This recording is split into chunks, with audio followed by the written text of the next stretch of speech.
શહેરના માંજલપુર વિસ્તારમાં ખાનગી કંપનીના કેબલિંગની કામગીરી દરમિયાન ભીષણ આગ લાગતા 5 દુકાનો અને 10 મકાનો આગની લપેટમાં આવ્યા.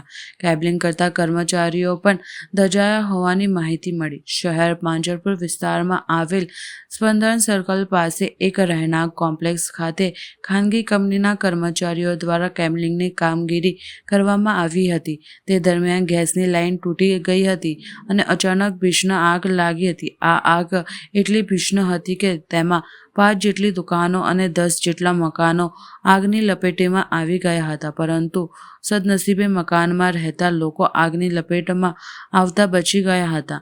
સમગ્ર ઘટનાની જાણ ફાયર બ્રિગેડના કરવામાં આવતા ફાયર બ્રિગેડ મેનેજર કોલ જાહેર કરી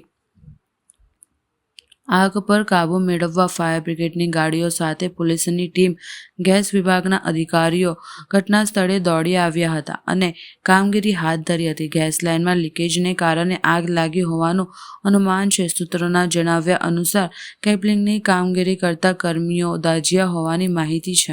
આ ઘટના લગભગ 1.5 કલાક પહેલાં બનેલી છે અને રાજરાજેશ્વરી આઈસ્ક્રીમની દુકાન છે. 99.99% ત્યાંથી આગ શરૂઆત થઈ છે, કારણ કે એમને ત્યાં મેજર મોટા ફ્રીજ છે, મોટા કોમ્પ્રેસરો છે, એસી છે, બધું જ છે.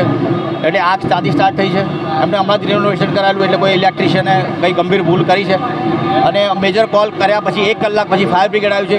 હજી સુધી આ ગેસ લાઇનના ભડકા થાય છે, પરંતુ મેઇન ગેસ લાઇન બંધ કરી નથી કોર્પોરેશનના માણસોએ. અને ફાયર બ્રિગેડવાળાને કીધું અમે આગળ જાઓ, તો કે પાણીમાં કરંટ ઉતરે છે. તો હજી સુધી જીઈબીવાળા 1.5-2 કલાક થયા, પણ જીઈબીવાળા મેઇન લાઇન બંધ કરી નથી, પાવર કટ કર્યો નથી મેઇન ટ્રાન્સફોર્મરમાંથી મેઇન લાઇન બંધ. એટલે આ તંત્ર તદ્દન નિષ્ફળ તંત્ર છે.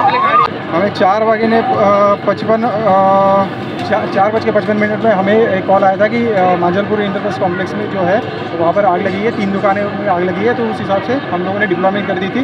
हमारी 2 टीम तो पहले ही पहुँच गई थी, बाद में बैकअप के लिए हमने टीम बुला ली है और सिचुएशन अंडर कंट्रोल है. कूलिंग ऑपरेशन हमारा चल रहा है. सुनने में आया कि जिसको स्पंदन में एडमिट किया और ऐसा कुछ. हाँ, हमने अभी मतलब किसी से सुना है कि एक बंदा था जिसको थोड़ी इंजरी हुई थी, तो उसको SSG में उन्होंने भेजा हुआ है. तो ये हमारे आने के पहले ही उन्होंने उसको भेज दिया था. फायर ब्रिगेड लेट आई, क्या कहना चाहते हैं? हमें 4:55 में कॉल आया था. उस कॉल के हिसाब से हमने हमारी डिप्लॉयमेंट कर दी है. सर कितनी टीम कार्यरत? अभी हमारी पहले तो 2 टीम थी, फिर बैकअप में हमने 2 टीम और बुला लिए थे. सिचुएशन अंडर कंट्रोल है.